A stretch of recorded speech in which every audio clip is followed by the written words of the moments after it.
Mbak buka dulu. Assalamualaikum warahmatullahi wabarakatuh. Waalaikumsalam warahmatullahi wabarakatuh.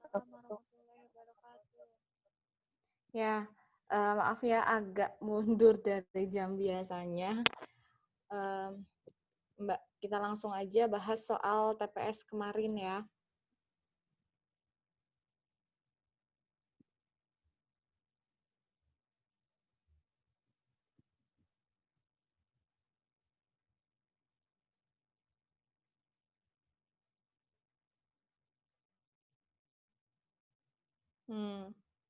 Kalian ikut TO semua nggak?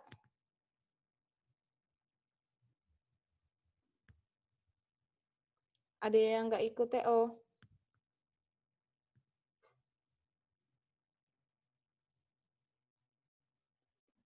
Udah muncul belum di layar soalnya? Udah, Kak. Udah, Kak. Oke, kita mulai dari nomor 1. Paragraf yang menjelaskan keindahan Raja Ampat adalah yang ditanya keindahan Raja Ampat. Berarti kita langsung fokus aja sama paragraf yang membicarakan keindahan Raja Ampat.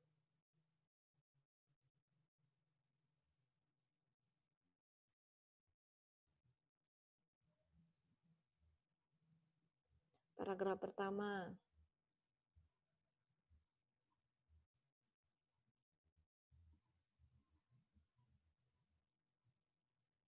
Di kalimat pertama tuh sekilas pikiran melayang dan sebuah lukisan elok terlukisan di bumi. Kehidupan nyata di bumi berarti bagus ya kalau surga kehidupan. Kemudian paragraf kedua, deskripsi tempat indah di atas bukanlah mimpi. Semuanya nyata dan benar-benar ada.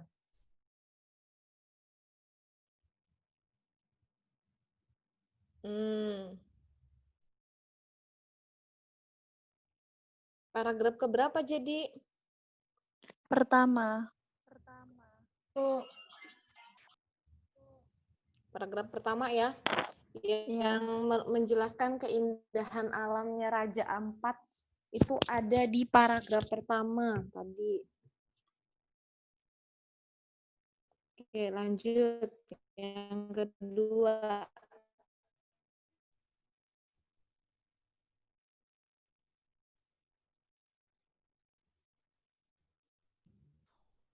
Berdasarkan pasal 7 Raja Ampat pukul 6 pagi. Ini agak rancu nggak sih? Agak bingung nggak sih? Iya, Kak, bingung soalnya di situ perjalanan itu 2-3 jam gitu. Ya, cari yang 3 jam lah. Sorong ke Raja Ampat pukul 6 pagi.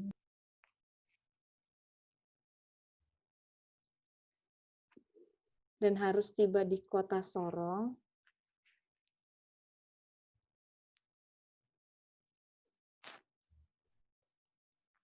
di Sorong 6 sore pada hari yang sama, berada di Raja Ampat paling lama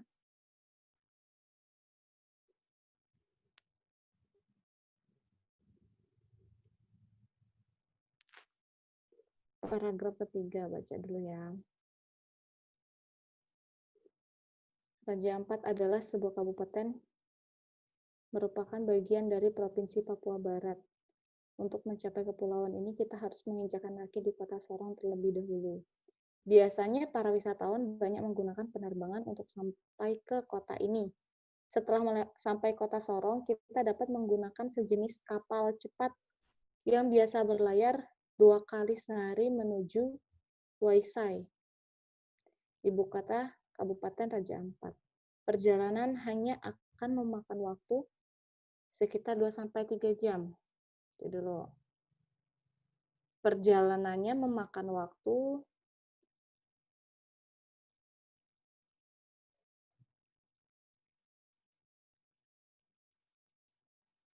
2-3 jam. Saja dari Pelabuhan Sorong hingga sampai Pelabuhan Waisai Raja Ampat. Oke. Sekarang kita lihat ya.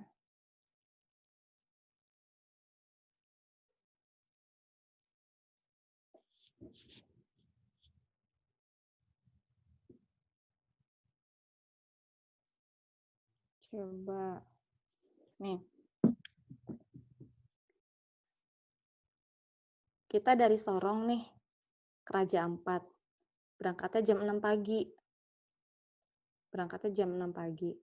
Harus tiba lagi di Sorong jam 6 sore. Mbak, misalnya jam. Kita berangkat jam 6 pagi. Harus sampai lagi jam 6 sore. Dari Sorong ke Raja Ampat itu makan waktu 2-3 jam. Berarti kalau berangkatnya jam 6, sekitar 2-3 jam lagi jam berapa? 8 sampai jam 9 nggak? 2, 3. Bisa di jam 8, bisa di jam 9 ya? Ya, pulang jam 3. Berarti kita pulangnya jam berapa kalau jam 10, 11, 12, 1, 2, 3, 4, 5. Nih, kita harus udah pulang lagi nih jam segini. Sedangkan perjalanannya makan waktu 2-3 jam. Berarti kan 2-3 jam sebelum ini kita udah harus pulang kan? Sebelum jam 6. 1, 2, 3. Kalau nggak di jam 4, jam 3 kita pulang. Kita harus pulang jam berapa kalau kita sampai sana jam 8 atau jam 9. Sekarang yang ditanyain itu, paling lama kita berada di sana itu, apa tadi pertanyaannya?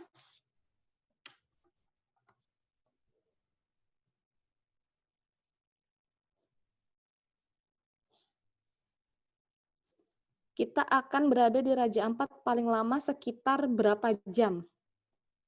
Nah, paling lama kita berada di Raja Ampat sekitar berapa jam? Paling lama. Oke lah, taruh nih kita datang jam 8. Kita sampai jam 8. Kita pulang jam 4 misalnya ya. Jam 4. 9, 10, 11, 12. 9, 10, 11, 12, 1, 2, 3, 4. Ada 8 jam. Kalau kita sampainya jam 8, terus pulangnya jam 4, kita 8 jam di sana. 8 jam di sana. Tapi kalau kita sampainya jam 9, terus kita pulangnya jam 3, berarti berapa jam? 6 jam. 9, 10, 11, 12, 10, 11, 12, 1, 2, 3. 6 jam. Bisa jadi ya. Terus kalau kita sampai sana jam 8 pagi, terus kita pulangnya jam 3, berapa jam? 7. 9, 10, 11, 1, 2, 3, 4, 7.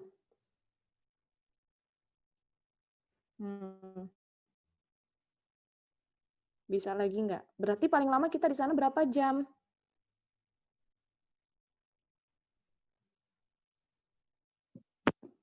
Paling lama kita 8 jam. Dengan catatan kita sampai harus jam 9, harus jam 8, terus pulangnya jam 4 sore, gitu. Paham nggak? Ada nggak jawabannya? Ada, Kak.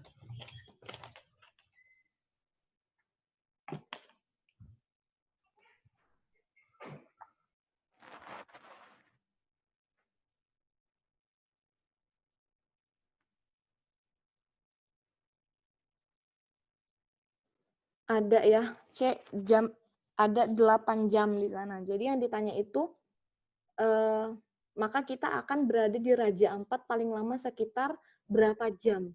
Paling lama setelah kita hitung-hitung tadi, paling lama itu sekitar 8 jam jawabannya. Paham kan cara carinya ya?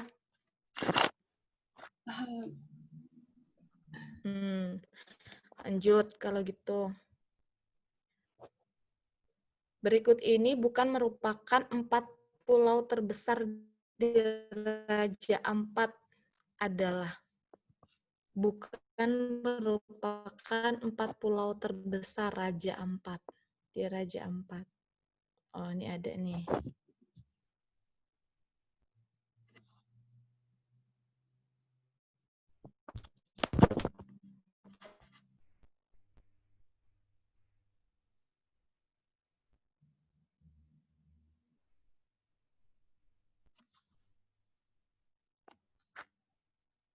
Waigeo, Waisai. Waisai nggak ada ya? Salawati, Batanta, Misool. Salawati, Batanta, Misool. Waisai berarti yang nggak merupakan, yang bukan merupakan 4 pulau terbesar itu yang B. Waisai. Dibaca aja di teks ada ya. Yang penting teliti kitanya. Paragraf nomor 4. Paragraf yang menjelaskan kekayaan laut Raja Ampat. Paragraf keberapa?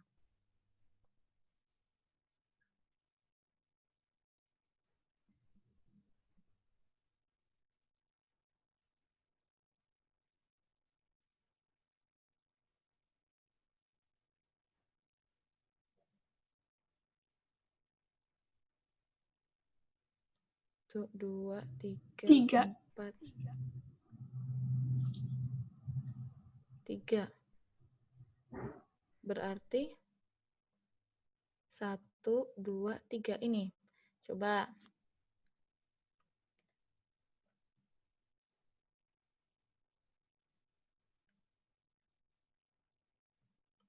Kalau kekayaan laut kayaknya bukan 3 ya. Kalau yang ketiga ini ngomongin jarak tempuh dari Sorong ke Raja Ampat. Kalau yang ketiga, ini ditanyakan kekayaan laut.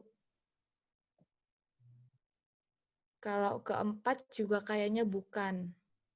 Ini yang keempat ini ngomongin 4 pulau paling besar di Raja Ampat. Kemudian yang kelima.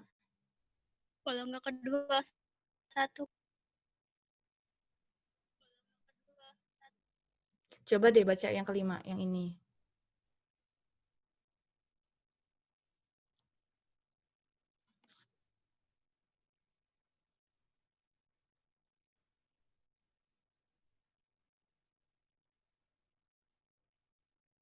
Ini keindahan laut kan? Kekayaan laut. Raja Ampat memiliki sekitar 75% spesies laut. Bahkan wilayah laut dan darat Raja Ampat menjadi rumah bagi sekian jenis karang. Banyak gitu ya. Yang ditanya tadi apa sih? Kekayaan laut. Berarti kalau yang ditanya kekayaan laut itu yang ini. Berarti paragraf berapa tuh?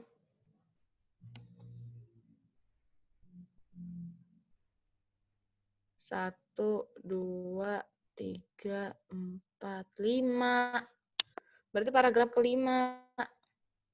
Ada nggak?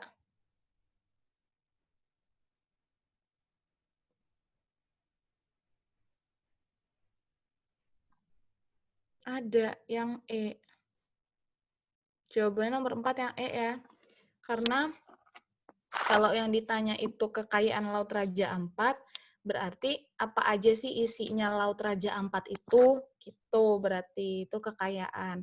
Dan isinya Laut Raja Ampat itu ada di paragraf kelima. Tadi itu dari sekian persen ternyata ada sekian yang karang, ada sekian ini, kayak gitu tuh, dijabarin gitu loh di paragraf kelima. Jadi kalau kekayaan laut Raja Ampat ada di paragraf kelima. Lanjut ya. Nomor 5. Salah satu desa yang sudah dikukuhkan sebagai desa wisata di Raja Ampat. Berdasarkan bacaan di atas, desa apa? Yang D. Yang D. Coba Mbak cari dulu. Baru baca juga ini Mbak nih.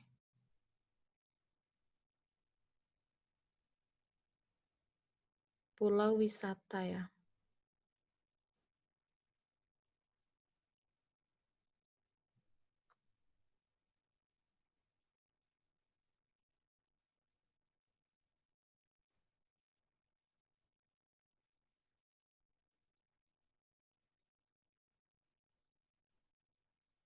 Ini ada di sini ya.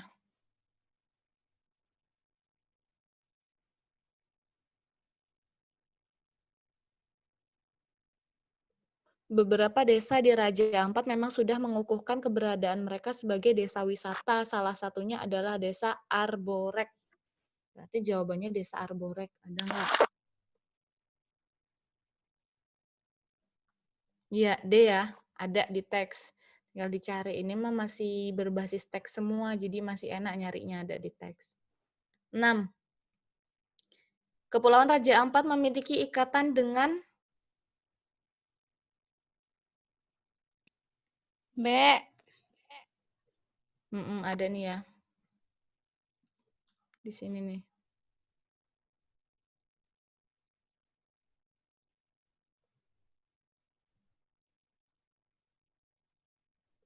Berbagai peninggalan sejarah pun banyak terdapat di kepulauan yang memiliki ikatan dengan Kesultanan Tidore, Maluku ini. Kesultanan Tidore berarti ikatannya. B ya jawabannya. Oke. Nomor 7. Asal-usul nama Raja Ampat ada di paragraf keberapa?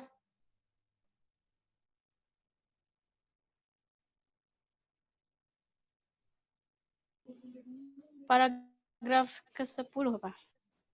Paragraf terakhir. Paragraf terakhir itu paragraf keberapa? 10 kayaknya. 10 ya. 1, 2, 3, 4, 5, 6, 7, 8, 9, 10. Ya, ke-10 jawabannya E. Tuh, ada sebagai penutup, alam indah nan elok Raja Ampat tidak terlepas dari kisah-kisah legenda yang telah dipercaya turun-temurun oleh seluruh masyarakat Raja Ampat. Konon nama Raja Ampat diambil dari, berarti kan udah diambil dari ini itu udah masuknya ke asal-usul nama Raja Ampatnya. Tuh, lanjut ya.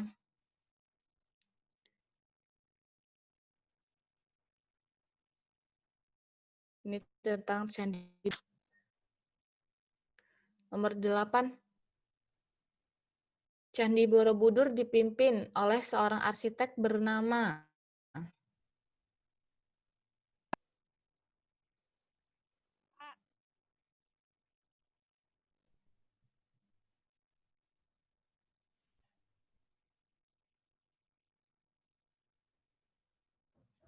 ada di sini nih. Di kalimat terakhirnya. Pembangunan candi yang kala itu dipimpin oleh seorang arsitek bernama Gunadarma. Berarti namanya Gunadarma. Ada Kak A ya, Gunadarma. B. Waktu.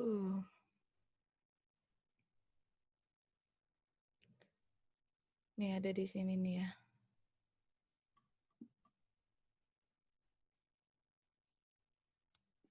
Dari pembangunan tersebut Borobudur dapat diselesaikan dalam waktu 50 sampai 70 tahun kemudian. Wih, lama juga. 50 sampai 70 tahun. Berarti lebih dari 50 sampai 70. Ada ya B ya. Jawabannya B, 50 sampai 70. Nomor 10. Arti nama Borobudur dijelaskan di paragraf berapa?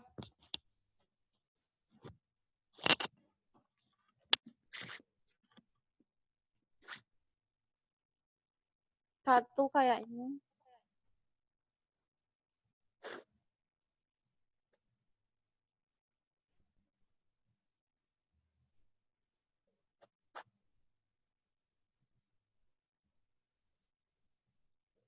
Empat, Kak.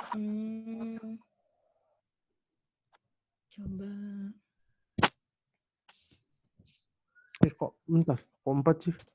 Oh iya nih.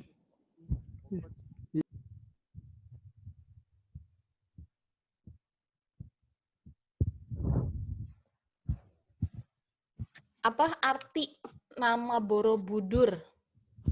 Iya kan? Soalnya kan arti nama Borobudur ya.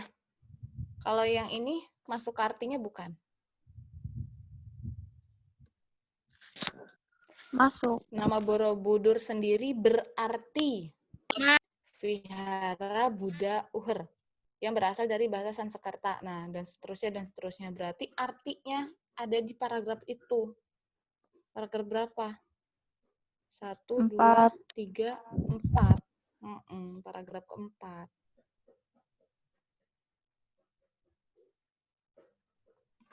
Nama Borobudur artinya ada di D, paragraf keempat ya, nomor 10. Nomor 10. Nomor 11. Pada awalnya Candi Borobudur digunakan sebagai tempat apa? Kegiatan keagamaan.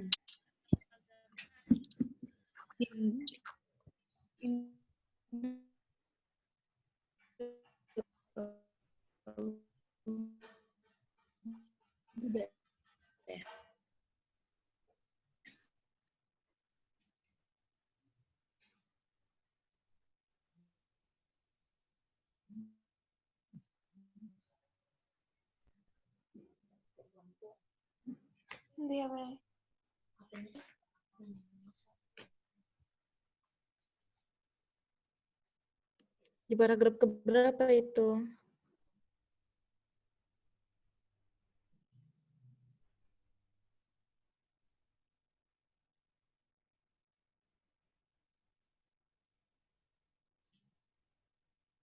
Paragraf 5. Iya ini ya. Ada nih di sini nih. Karena pada masa itu agama Buddha masih menjadi mayoritas agama di tanah Jawa, maka Candi Borobudur pun tak lepas dari kegiatan keagamaan. Jadi awal mulanya itu Candi Borobudur itu digunakan untuk kegiatan keagamaan orang-orang Buddha di sana gitu. Berarti jawabannya kegiatan keagamaan agama Buddha ya. Berarti jawabannya C ya.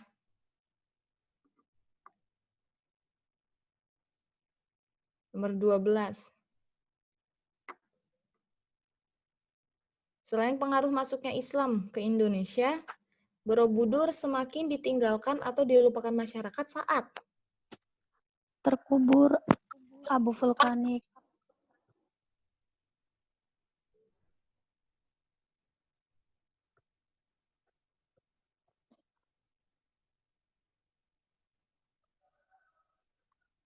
ada di sini nih. Paragraf 8. Nih. Membuat Candi Borobudur mulai ditinggalkan oleh masyarakat yang berpindah ke agama Islam. Sempat ada beberapa waktu Borobudur terlupakan, serta beberapa kali Borobudur semakin terlupakan saat terjadi letusan Gunung Merapi yang mengakibatkannya terkubur abu vulkanik. Ada letusan Gunung Merapi, dan terkubur abu vulkanik. Berarti yang mana jawabannya? Ada tempat wisata lain dibangun Candi Prambanan, penuh dengan sampah liar, mulai ada pembangunan rusak, terkubur abu vulkanik akibat letusan Gunung Merapi. Jawabannya yang E ya. Terkubur abu vulkanik akibat letusan Gunung Merapi. Nomor 13. Berdasarkan paragraf 9, bangunan Candi Borobudur yang dibiarkan terkubur setinggi berapa meter? Paragraf 9.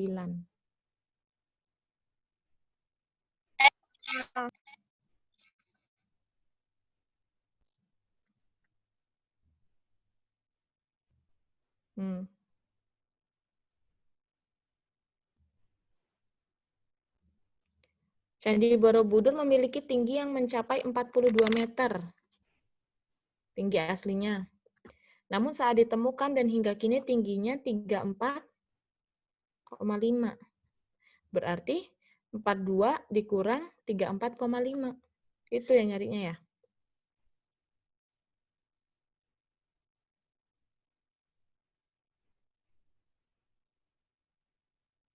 Berapa?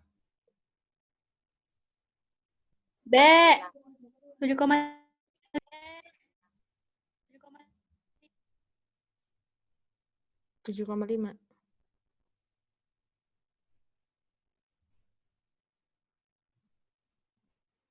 7,5.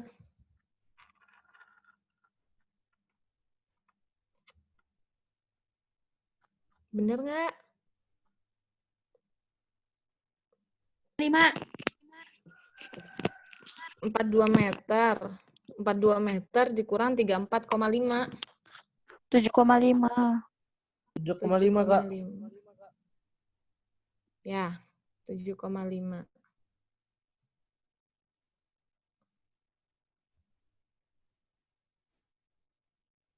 Benar ya. Oke, ini. Selain Borobudur, berikut ini yang masuk daftar memori dunia milik UNESCO kecuali. Candi Sewu. Ada nih. 4 dokumen dari Indonesia adalah Ilagalio, ada.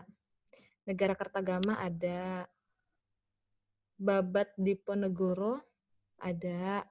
Konferensi Asia Afrika, ada. Berarti yang tidak masuk Candi Sewu, yang C jawabannya. Ya, benar. Benar semua ya, yang ini ya.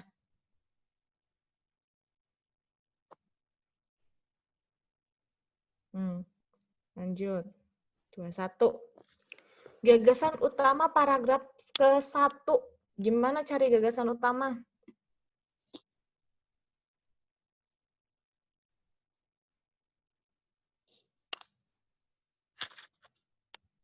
Gagasan utama itu cara nyarinya mirip dengan ide pokok. Dari paragraf 1, yang kalimat utamanya yang mana? Ide pokoknya yang mana?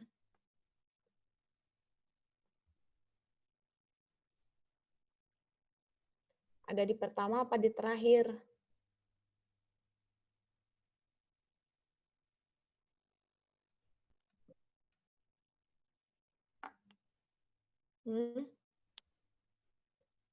Pendidikan dikenal setiap orang, pendidikan adalah internalisasi budaya, pendidikan bukan sarana transfer ilmu,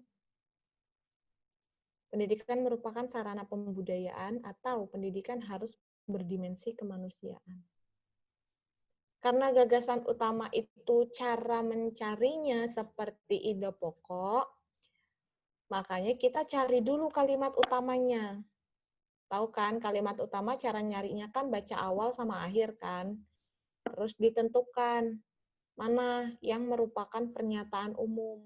Di sini kalimat utamanya yang ke-1 apa yang kelima?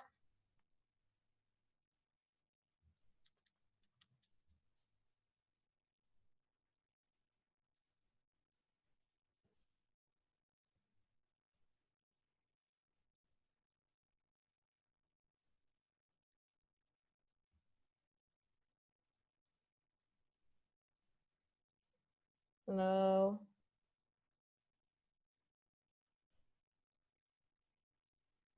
kalimat utamanya ada yang di pertama ya. Ada di pertama nih.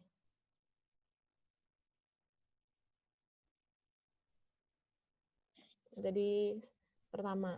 Nah, intisari, ide pokok, gagasan utama itu inti dari kalimat utama ini. Semua orang pasti mengenal pendidikan. Berarti intinya apa? Semua orang pasti mengenal pendidikan.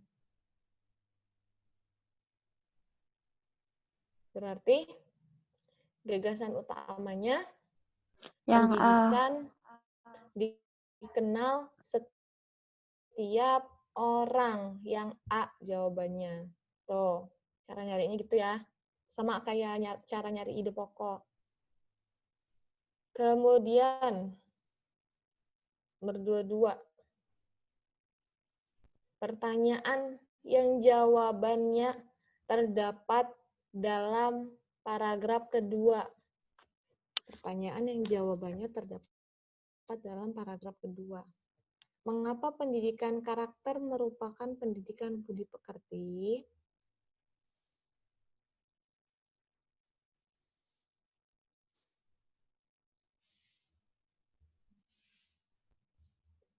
Ada nih.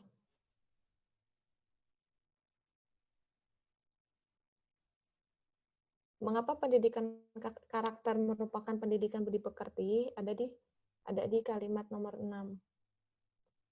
Karena pendidikan karakter melibatkan aspek pengetahuan, perasaan, dan tindakan. Ada nih di sini. Nih, ini jawabannya. Berarti ada ya. Kemudian yang B. Mengapa kecerdasan emosi penting dalam mempersiapkan masa depan?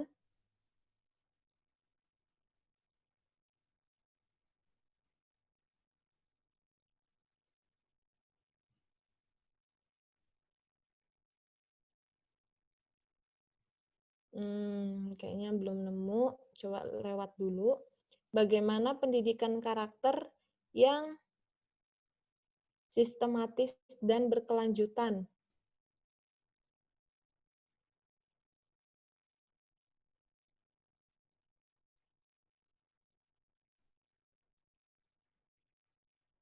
Enggak ada juga. Bagaimana pendapat Likona tentang aspek pendidikan karakter?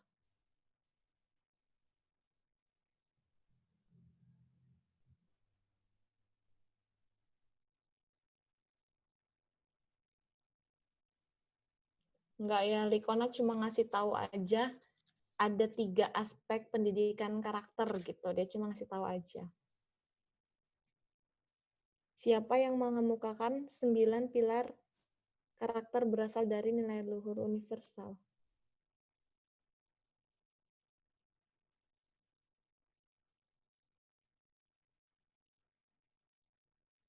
Nggak ada juga yang ngomong ya.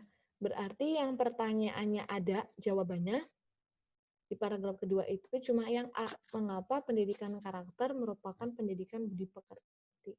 Itu ada di kalimat nomor 6. Tuh, cara nyarinya. Oke, lanjut ya.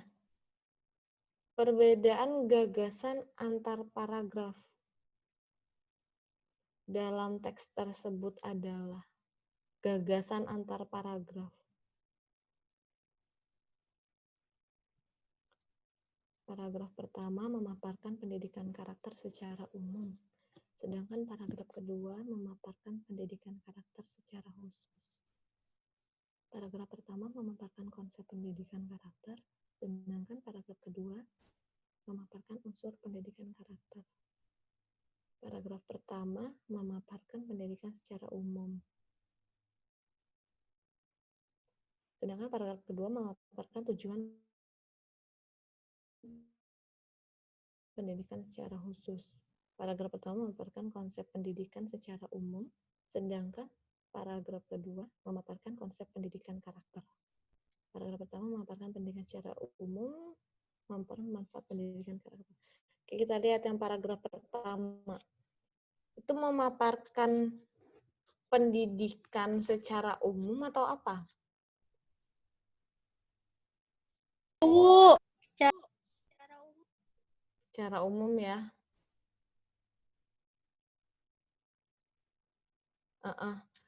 Yang paragraf pertama itu membicarakan pendidikan secara umum. Tuh baru ngomongin aja. Pendidikan adalah, pendidikan bukan hanya merupakan sarana transfer, pentingnya pendidikan gitu. Jadi masih ngomongin pendidikan secara umum aja. Terus yang kedua, paragraf kedua, ngomongin apa? secara umum, karakter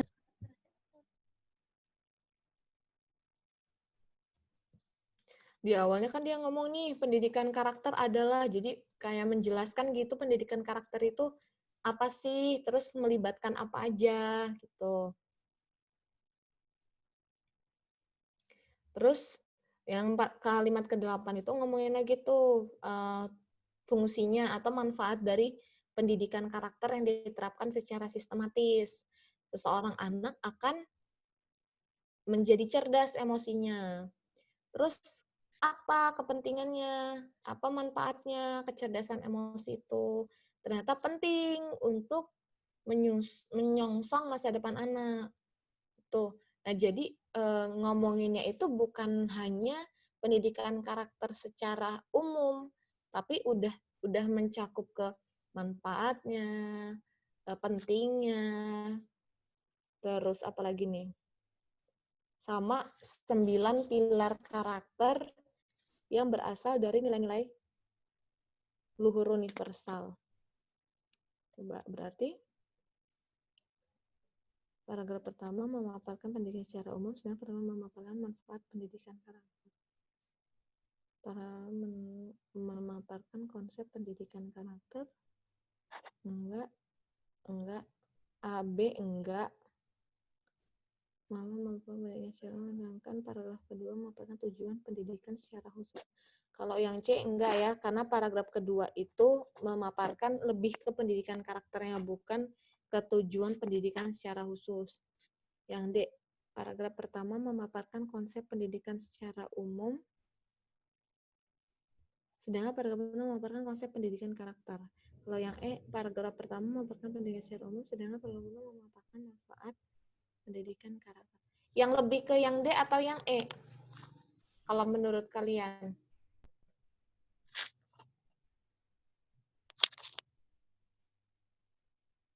Kalau yang E itu paragraf kedua memaparkan manfaat pendidikan karakter. Apakah yang dipaparkan di paragraf kedua itu hanya manfaatnya saja? secara khusus. Enggak ya. Berarti secara konsep pendidikan karakter. Kayaknya yang paling cocok itu yang D. Kalau yang E itu hanya kayak khusus aja gitu loh, ke memaparkan manfaat aja, tapi kan nggak ke manfaat aja, lebih ke meluas gitu, lebih umum gitu pendidikan karakternya. Berarti jawabannya D ya, yang ini nomor 23. Lanjut ke 24. Isi paragraf pertama. Coba gimana coba paragraf pertama. Ini ada kerancuan ini. Kalau yang ditanya isi paragraf pertama, lihat aja kalimat yang ada di paragraf pertama itu cuma kalimat pertama sampai ke 5. Ini yang A, kalimat 9 sama kalimat 10. Berarti kan udah masuk ke paragraf kedua tuh. Terus yang B, kalimat ke-6. Yang C, kalimat ketiga sama kedua. Yang D, kalimat ke-7 sama ke-6. Yang E, kalimat ke-8 sampai ke-7. Berarti mana yang masuk ke paragraf 1? C. Yang C. Iya. Agak ini nih, salah ininya. Bikin jawabannya. Gitu.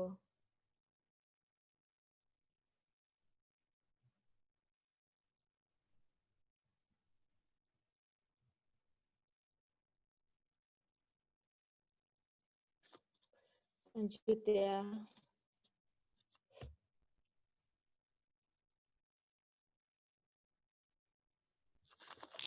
Nomor 25, penggunaan kata yang tidak tepat.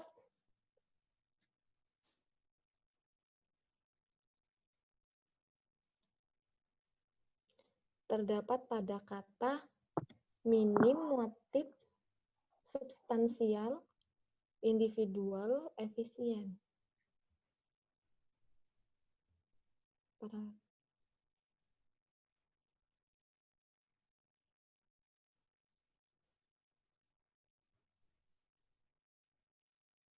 Ulang aja nih kalimatnya nih. Kalian jawabannya apa ini?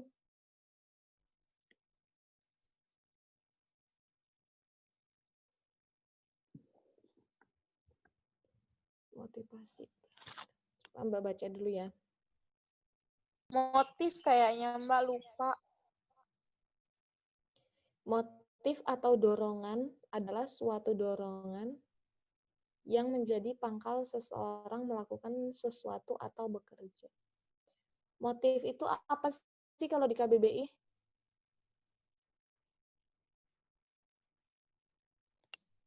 Motif. Orang yang sangat termotivasi adalah orang yang melaksanakan upaya substansial guna menunjang tujuan-tujuan. Motivasi hanya memberikan upaya minim ketika bekerja. Konsep motivasi merupakan sebuah konsep penting dalam studi tentang kinerja individual.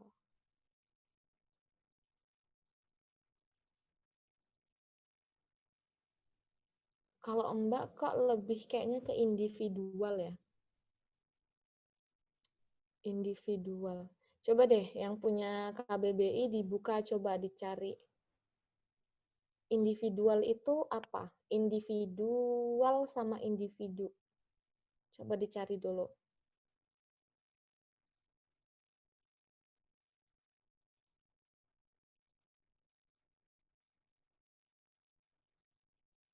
Kalau motif ini benar, soalnya dia kan motif atau dorongan gitu. Jadi dikasih tahu kata lainnya dari dorongan gitu. Bisa motif, bisa dorongan. Jadi dia bisa pilih gitu. Terus kalau upaya substansial itu tepat penggunaannya memang apa? Substansial. Coba dicari di KBBI. Juga arti-artinya. Kalau yang individual ini, konsep motivasi merupakan sebuah konsep penting dalam studi tentang kinerja individual. Kinerja individual. Kayaknya kalau Mbak baca kalimat yang ini tentang kinerja individual, itu kan mengacu ke kerja perorangan ya, kerja seseorang gitu. Kalau yang mengacu ke kerja seseorang berarti bukan individual tapi pakainya individu gitu, kinerja individu gitu. Kalau individual itu apa ya, kayak kurang tepat aja gitu ditaruh di sini. Kalau enggak ini dulu aja ya, kita lewatin dulu, kita cari yang enak, dijabarin dulu aja. Nanti sambil Mbak cari-cari lagi ya, nomor 25. Kita lanjut dulu ke 26. Kata ini pada kalimat 13 merujuk pada. Nih, kalimat 13.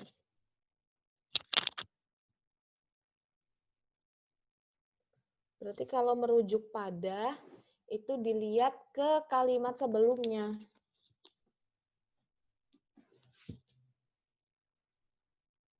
Motivasi finansial dan non-finansial.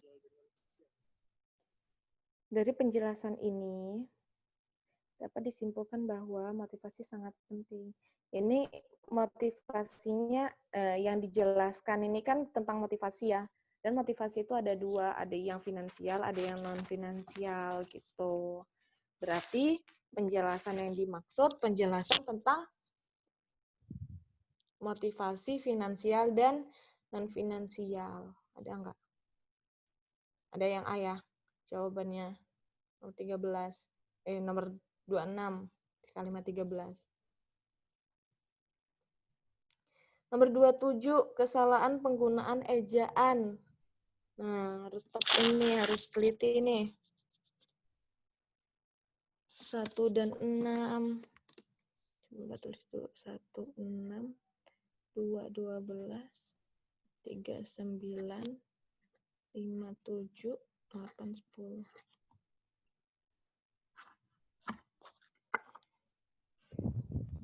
Lihat dulu 1 dan 6 ya.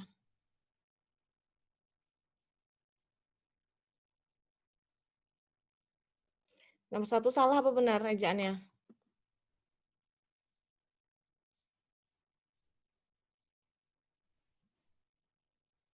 Salah. Yo, salah kenapa? Harusnya moto V itu dimiringin.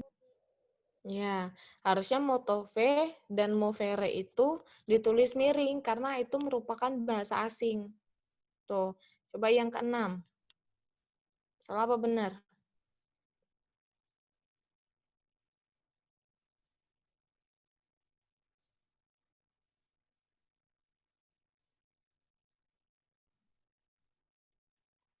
Ya, Hal Dengan yang demikian menunjukkan koma lah, Kak. ejaan. Ya, Dengan salah berarti demikian kan. koma. Harusnya kan dengan demikian terus pakai koma. Harusnya gitu. Tapi di sini nggak ada, berarti salah. 1 salah, 6 salah. Sekarang 2. Kalimat 2.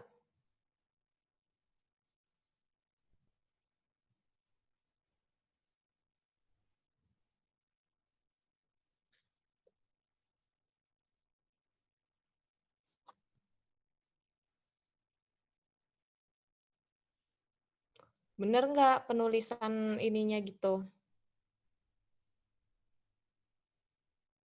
benar kayaknya. Coba kita lihat ke 12. Bener ya itu ya. Kita lihat yang ke 12.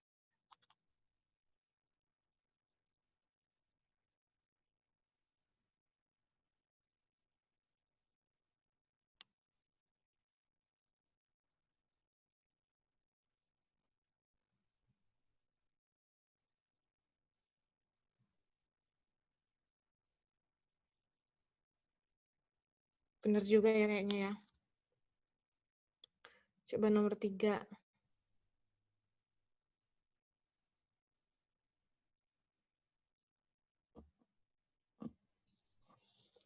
Nomor 3 itu setelah kata substansial itu nggak perlu pakai koma.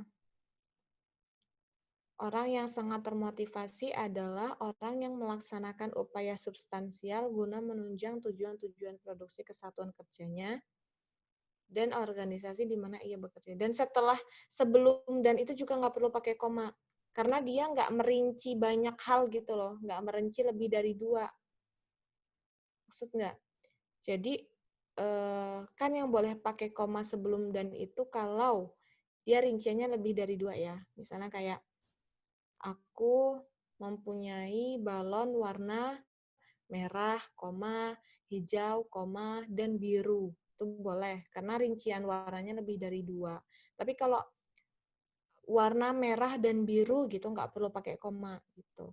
Dan di kalimat ketiga ini, itu dia tuh cuma ngerinci 2 hal. Apa aja? Menunjang tujuan-tujuan produksi kesatuan kerjanya, satunya lagi organisasi di mana ia bekerja. Gitu. Jadi cuma merinci 2 hal gitu loh, nggak perlu pakai koma. Salah berarti ya. Nomor 9. Kalimat ke-9.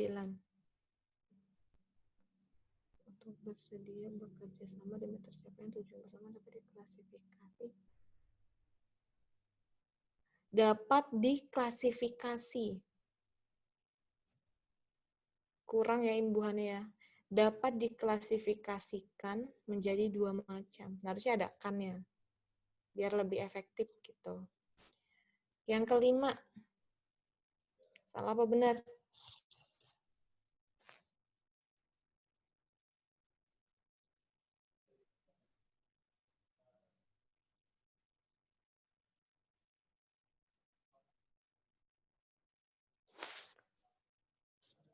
Kalimat 5 benar apa salah? Konsep motivasi koma. Boleh nggak ada Salah. komanya? Enggak. Wah, Enggak ya. Harusnya langsung aja merupakan apa-apa gitu. Nomor 7.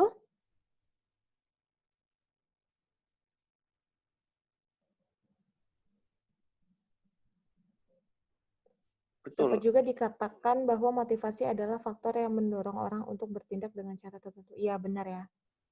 Benar. Nomor 8.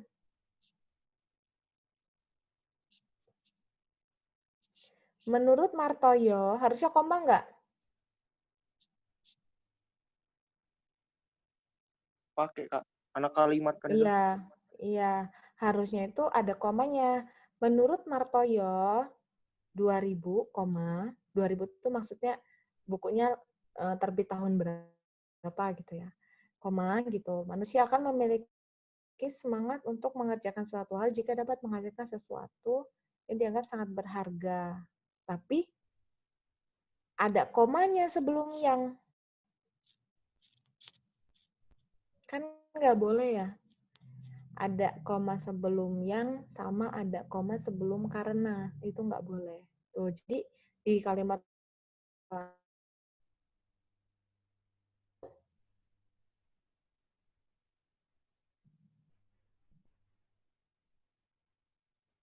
benar apa salah kalimatnya? Ejaannya.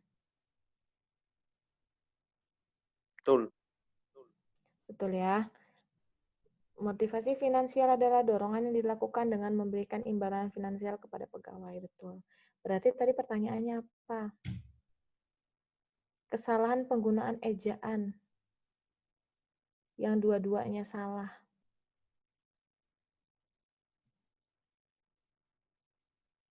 Kalau 8, 10 tadi 10-nya 8-nya salah, 10-nya benar. Kalau 5 sama 7 tadi 5-nya salah, 7-nya benar. 3, 9, 3-nya salah, 9-nya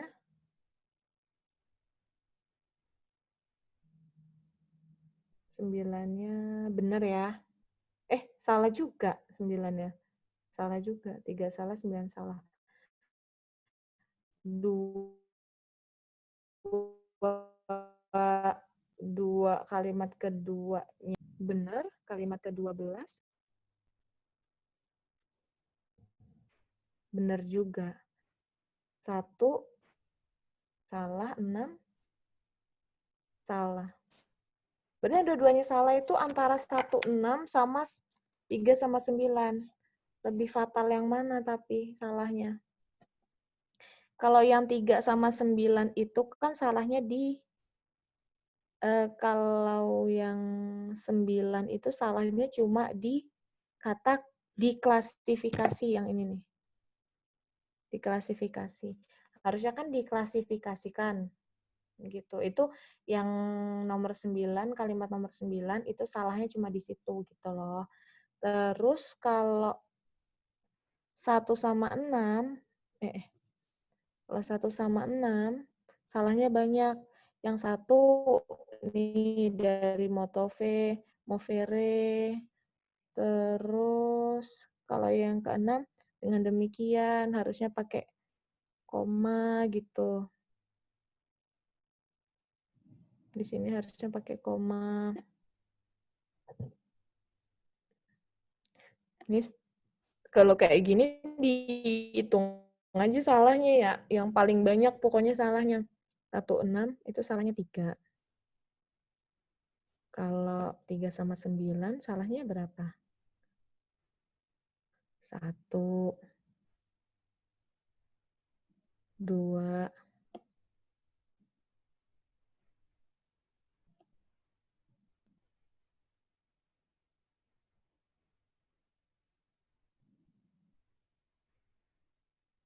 3. Sama 3. Mana yang paling memungkinkan salah menurut kalian? Fatal yang mana? 16. lebih fatal yang 16 ya kayaknya ya. Kalau yang 39 itu yang 9-nya kayak cuma salah kata bentukan gitu loh, diklasifikasi gitu aja. Harusnya kan diklasifikasikan. Tapi kayaknya kalau Mbak lihat ini yang fatal itu yang 16, satu sama kalimat nomor 6 gitu. Cara ini gitu. Jadi kalau yang ditanya ejaan yang tidak tepat, ejaan itu kan banyak tuh, nggak cuma huruf kapital, apa gitu tuh nggak cuma itu aja. Ternyata juga gimana sih caranya biar jadi efektif kalimatnya, entah dengan tanda baca atau penggunaan kata, penggunaan huruf, titik koma, segala macam itu harus diperhatikan juga gitu. Gimana caranya biar kalimat itu jadi efektif. Berarti jawabannya A ya, yang paling fatal gitu kesalahannya. 1 dan 6. Gitu. Nomor 28.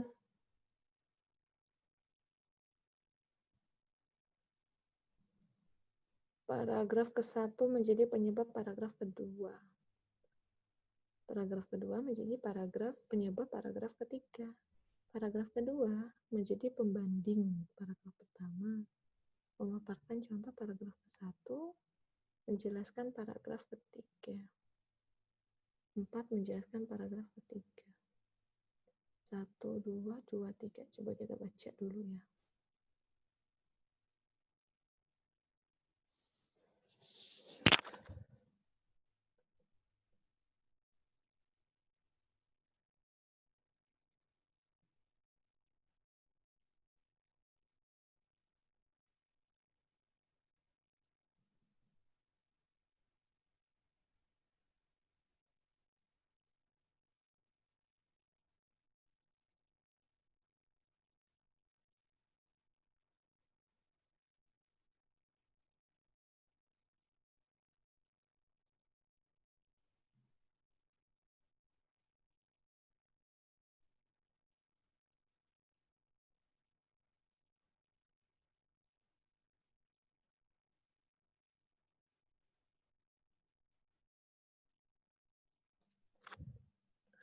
Kalau yang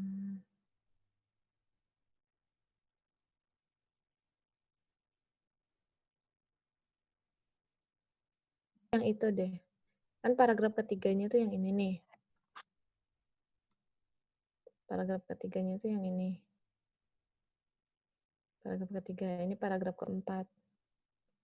Paragraf keempat ini menjelaskan paragraf ketiga ini. Gitu. Jadi di paragraf ketiga itu kan ngomongin orang itu akan memiliki semangat untuk mengerjakan sesuatu jika dianggap gimana ya, sesuatu itu dianggap berharga dan berdampak pada kelangsungan hidupnya. Terus ngomongin juga ada 2, motivasi finansial dan non finansial. Itu di paragraf ketiga. Terus dijelasin di paragraf keempat, apa sih motivasi finansial, terus apa sih motivasi non finansial, terus contoh-contohnya apa gitu loh. Jadi jawabannya itu kalimat keempat menjelaskan paragraf keempat menjelaskan paragraf ketiga. Ada ya? Ada yang jawabannya gitu. Tinggal dibaca aja lagi. Pokoknya kalau mengacu ke teks, memang kalian harus ini teliti gitu. Jadi harus baca teksnya. Apalagi kalau hubungan-hubungan gini kan memang harus mendalam bacanya gitu, nggak bisa asal baca aja. Tuh, syaratnya jangan males baca ya. 2 lagi deh. Kalau nggak ini aja deh, 29 nih terakhir. Alasan di sebuah organisasi ada karyawan yang tidak maksimal dalam bekerja adalah. Coba. Paragraf keempat ya. Ngasih tahu nih motivasi finansial adalah imbalan bisa disebut dengan istilah insentif. Motivasi non finansial adalah tidak tidak berbentuk finansial, melainkan berbentuk pujian bisa, penghargaan bisa, pendekatan atau sebagainya. Dari penjelasan ini dapat disimpulkan bahwa motivasi sangat penting bagi suatu perusahaan atau instansi karena dapat mendorong karyawan untuk bertindak secara ikhlas dalam mencapai tujuan perusahaan secara efisien. Berarti, kalau ada yang tidak efisien atau tidak apa tadi bilangnya, tidak maksimal dalam bekerja, bisa jadi apa?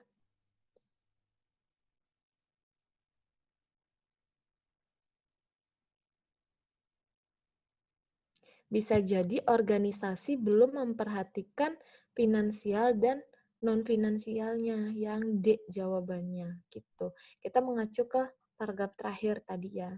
Jadi dalam sebuah organisasi atau instansi, itu harus memberikan 2 motivasi ke karyawan, motivasi finansial dan non-finansial.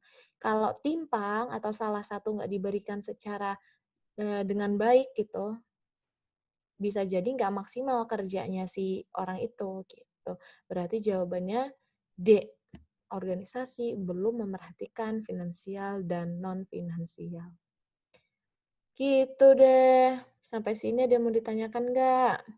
Capek Mbak ngomong terus. Kalian nggak baca ya jangan-jangan.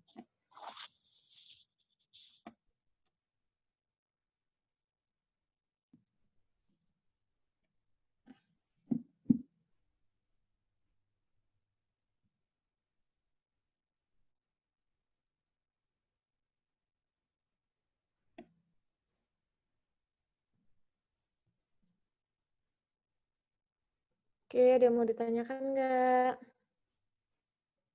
Kok pada dimatiin sih audionya? Enggak. Enggak ya? Enggak. Jadi nggak bisa ngobrol kita. Kemarin ngerjain TO-nya lancar nggak? TO Bindonya. Enggak. Enggak ya? Pasti kalian kebanyakan kalau TO Bindo itu malesnya baca. Kehabisan waktu, Kak. Habisan waktu. Soalnya ada kemarin. Apa?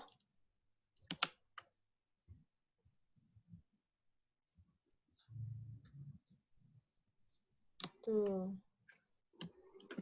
Ada yang mau ditanyakan nggak di sini?